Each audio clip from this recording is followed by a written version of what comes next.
Sobat Kairos yang terkasih, firman Tuhan hari ini bagi kita tertulis dari Kejadian pasal 37 ayat 22. Demikian firman Tuhan.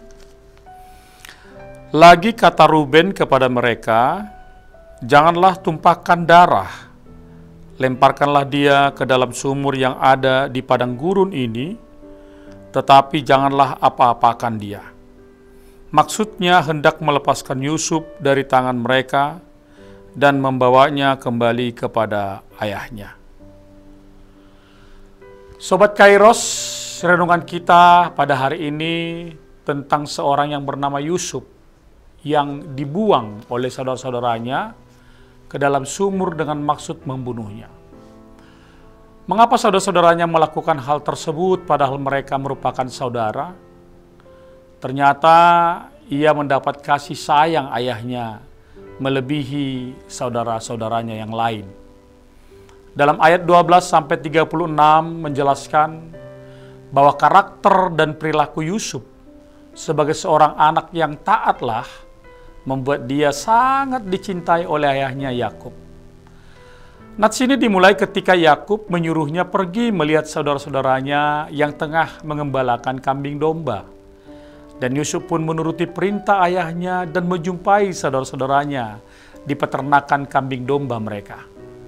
Padahal saat itu ia belum mengetahui apa yang menjadi tugasnya nanti. Respon tersebut adalah tanda ketaatan kepada orang tuanya. Yusuf juga adalah seorang yang penuh kasih, khususnya kepada para saudara-saudaranya ini. Ini tampak ketika ia tidak menemui mereka di tempat yang dimaksud.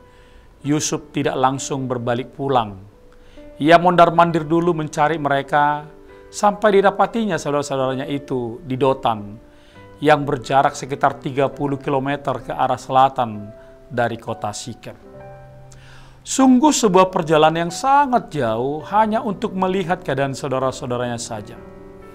Tetapi itu pun dilakukannya, dan ironisnya setelah susah payah Yusuf menemukan saudara-saudaranya itu, mereka malah menyusun rencana untuk membunuhnya.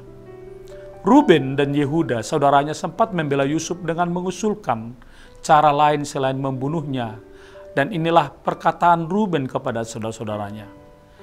Janganlah tumpahkan darah, lemparkanlah dia ke dalam sumur yang ada di padang gurun ini, tetapi janganlah apa-apakan dia. Cara ini dipakai untuk melepaskan Yusuf yang pada akhir nats ini Yusuf dijual kepada orang Ismail, dan anak-anak Yakub membohongi ayahnya ketika mereka berbicara soal Yusuf. Sobat Kairos, apa yang dapat kita petik dari nats kita pada hari ini? Pertama, cinta dan ketulusan Yusuf terhadap saudara-saudaranya dibalas dengan permufakatan, persekongkolan, dan rekayasa jahat. Ketika dari jauh ia telah kelihatan kepada mereka, mereka telah bermufakat mencari daya upaya untuk membunuhnya. Melakukan kejahatan itu tidak bermoral, tetapi lebih tidak bermoral lagi merancangkannya. Kemarahan dan iri hati adalah pintu kecil bagi dosa, sedangkan rencana jahat adalah gerbang luas bagi dosa. Yang kedua, jadi kalau ada orang membenci kita, jangan taruh di hati, karena itu sampah. Juga kalau ada yang membenci kita, itu juga bukan menjadi sebuah persoalan yang berat. Karena nasib kita bukan di tangan mereka, tetapi di tangan Tuhan. Karena itu, mintalah selalu perlindungan dari Tuhan. Yang ketiga, hal lain yang dapat diteladani dari kisah Yusuf ini adalah tetap memiliki ketaatan kepada Tuhan dan selalu berusaha mempraktikkan cinta kasih kepada sesama. Sekalipun mereka berbuat jahat kepada kita. Seperti kata Paulus, janganlah kamu kalah terhadap kejahatan, tetapi kalahkanlah kejahatan dengan kebaikan. Roma 12 ayat 1. Sehingga jalan Tuhan tetap terbuka di tengah-tengah kesulitan kita.